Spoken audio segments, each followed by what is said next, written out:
hard to believe, really, that the program is officially only 40 years young. Rainbow Wahine Athletics has such a proud tradition and a loyal following of generations of Hawaii fans that you would think it was much older than that. We have two inspirational women to thank for this proud tradition at UH. Dennis Thompson, the university's first women's athletic director, was anxious to take advantage of the burgeoning and successful high school girls sports programs around the state and launched Rainbow Wahine Sports by forming a track and field program in 1961. Her efforts laid the groundwork for UH women's athletics, which officially came into being in 1972 with the Title IX and the start of the renowned volleyball program. For this, we thank UH alumna and 12-term Congresswoman Patsy Mink.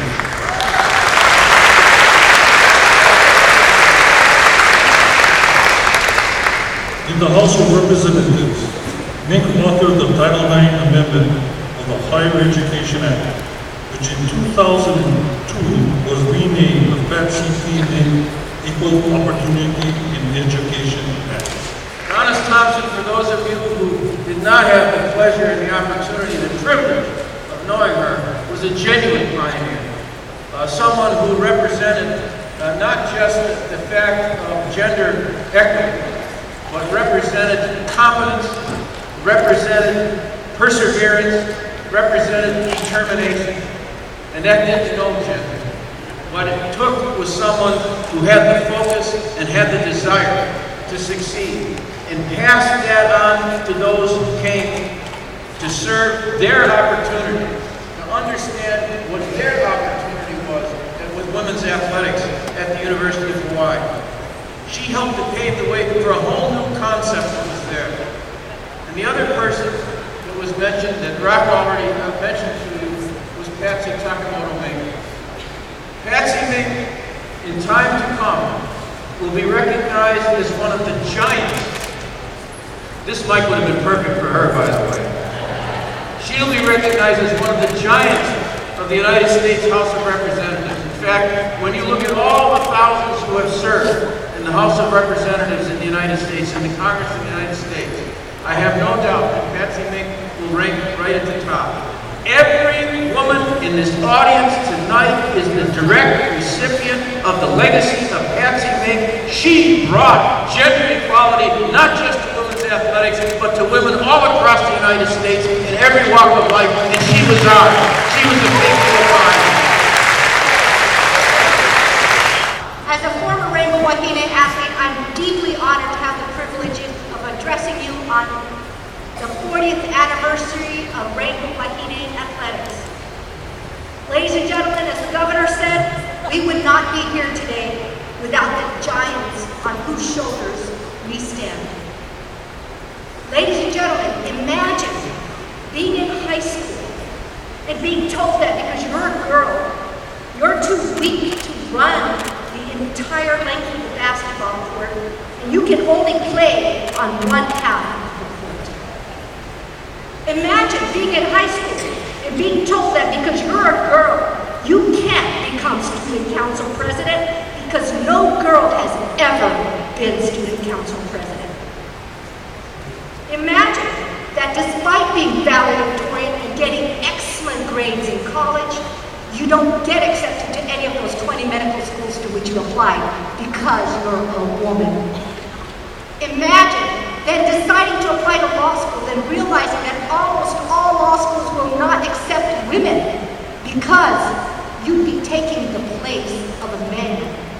But imagine there was a law school that admitted just a few women, so you go there and you graduate as the only woman in your class. Then imagine that after you return home and pass the bar exam, no one will hire you because you're a woman. Well, ladies and gentlemen, Patsy Takamoto Mink, Maui High School class president and valedictorian of the class of 1944, didn't have to imagine any of this because she had to live it. And because she lived it, and because she had the courage to run for and serve as the first woman of color in Congress, and because she had the wisdom and the coalition building skills to author and gain passage of Title IX exactly 40 years ago, we are here today celebrating 40 years of Rainbow Wahine Awards.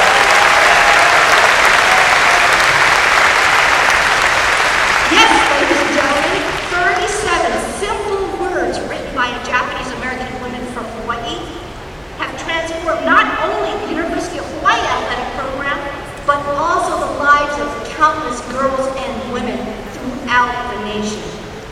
The 37 words of Title IX renamed Patsy Teague Equal Opportunity in Education Act after her untimely death in 2002, and which is codified at 20 United States Code, Section 1681, are as follows.